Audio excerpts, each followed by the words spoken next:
I mean, I guess I get why you haven't seen this movie since it came out. So I've seen this movie quite a few times, and I took it. So I like to host movie nights with my friends, and there was a new coworker at work. Her and her husband invited my husband and I over to like watch movies, and she's like, "Oh yeah, we're gonna have one of our other couple friends come over." So I brought like a stack of movies, and you brought Last House on the Left to this movie night? Yes, I did. No. What the fuck is wrong with you?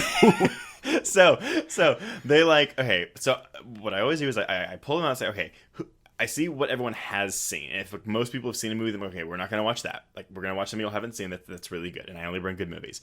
And we were down to like 5.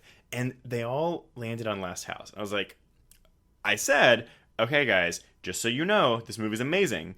But it will fuck you up. It has one of the most brutal and long rape scenes I have ever seen in my life on like any film ever made. But there is revenge involved. So I just want to give you that caveat. So if you choose this movie, you cannot get mad at me. And they picked it. Wow. And did they like it? Yeah, actually they did. Oh, I can't believe I forgot this story too. This is really quick. I showed it to my mom, and my mom hates horror movies. God. No, my mom doesn't like horror movies at all. And because I brought it home, it was like when I was in college and I was coming home for Christmas. Oh, it was a Christmas movie too. Wow. And I showed it to my dad, but my mom was in the room, and I was like, well, it's not really horror. I mean, it is horror, but you know, blah blah blah. And it's exploitation horror. It ended, and my mom goes, now, see, I liked that movie. See, that's not really horror. It's more about the family stuff. That's something I can get into. And I was like, okay. Like, I mean, she's not wrong, but that's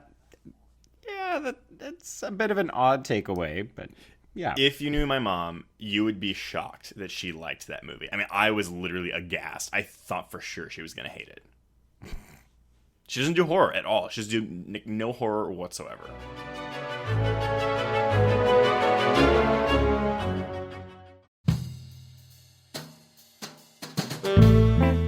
Get in, losers. This is the Lady Killers, a Feminine Rage podcast. I'm Jen. I'm Sammy. I'm Rocco. And I'm May.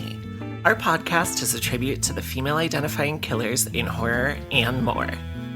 Each episode will feature us, your Supreme Court of female murderers, discussing our favorite lady killers, from your Julias and Jennifers to your Carries and Christines. We'll tell her story, decide if it's good for her horror, and answer the most important question of all. Would we die for her? Join us on Thursdays as we pull on our sweaters, snatch our ice picks, sharpen our scissors, and honor the lady killers who live on the silver screen. No boys were harmed in the making of this podcast. Yet.